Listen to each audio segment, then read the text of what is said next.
Dharma is what Gurudev has been living by, means not doing for himself, but entirely his whole life was dedicated for us, for all of his disciples, for this beautiful family.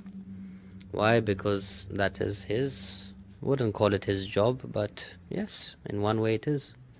That's why he came back. Otherwise, I think up there is much more spacious and much more fun and much more relaxing instead of being here back down in the Mrityu Loka. But if he decided to come back down here, then obviously there was a higher purpose of it and a higher reason for it, that to unite this. Look, otherwise if he wouldn't be here, none of us would be here, because of him he grabbed each and every one of us from all different corners. You have Slovak, Kiwi, Hungarian, German, Kiwi, British, Slovak, Australian, Kiwi, Indian, Indian, Slovenian, Slovak. So yeah, it's a very interesting, that's why we can call it easily an international seminar, because it's not only New Zealand people, we are many.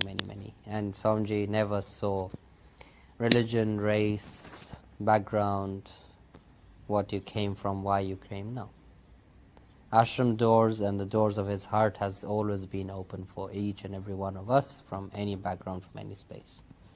We all can come to him, see him as a father, see him as a mother, see him as a guru, see him as a friend, see him as sister, see him in any form you want to see him as. There is no form.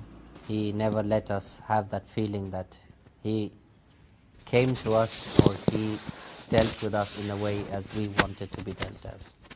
If we wanted to go to him as a father, he would act like that. If you wanted to go to him as a guru, he acted like that. If you wanted to go as a friend, he acted like that. That's something which we can learn. I know many masters, many Mahamandaleshwaras who, sorry to say, but yeah, sometimes are flying very high in the sky. But Gurudev is one very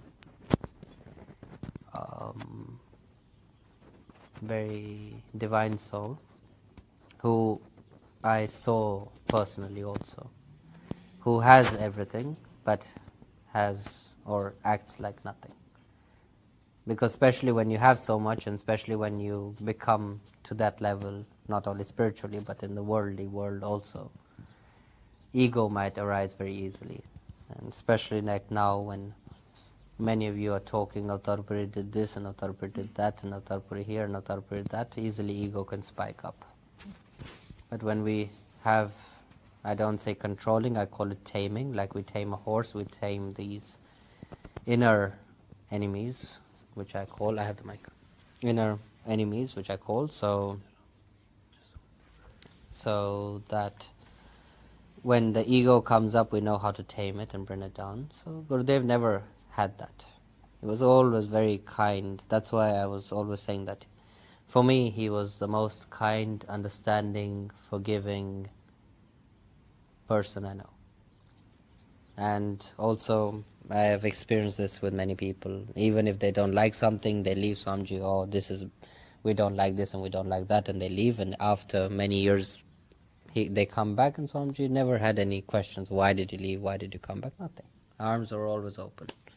Come here, my dear. That's it. Finish. Why? Because that tattva, that Guru tattva is within all of us, and we all are one with that. And when the highest bond and the highest relationship which we can have is with the Master, because that is the one which is connecting us.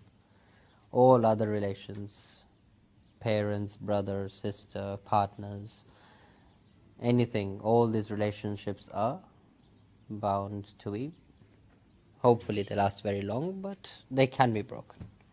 But one relation which never is broken, once you are in that, then you're in it. You can drift away with the wind, but the bond doesn't end. It doesn't cut off. That is one bond which is everlasting, always there. And that's why we are all blessed to be his disciples, because we are all here. even if we are not his disciples, but we are still on the spiritual path, we are still sitting in the same hall, means something. And there is all, as Gyananand was mentioning a few days back, that Swamiji told him that him and Paramahansa Yogananda both were like brothers, and they are the same energy. So all these great masters, they all have that same Guru Tattva within them, and they're all connected, and they're all here for a higher purpose. And we all are blessed to be a part of this spiritual journey, because that is something that takes us forward in our life. Gurudev always told me when I was younger, "Yah manushya jeevan bada anmol hai, ise vyarth nahi gavana chahiye." Which means this human life is very precious. We shouldn't waste it. Many of us waste it in kusanga, many of us waste it in many other things. But if we were born as this human life, and we probably don't want to be born again into it, so hopefully with the grace of Gurudev and these teachers and masters, we hopefully get liberated from this and be free from the cycle of death and birth. But to be a part of this era, to be born in the same time as him, is a great blessing for us. You could be born 100 years after or 100 years before, but we are born at this time. We had darshan, Gurudeva darshana danaho. So that means even with one glimpse of a Guru, with a one glimpse of darshan of his energy, of him, of his physical body.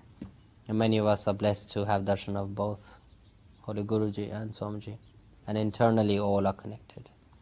Innerly we can have darshan of many. But in the physical form also we are graced to have darshan of both Gurus. And yeah, that's why I'm saying this is the best time to be born. Not before, not later. We are in this time, that is the best time.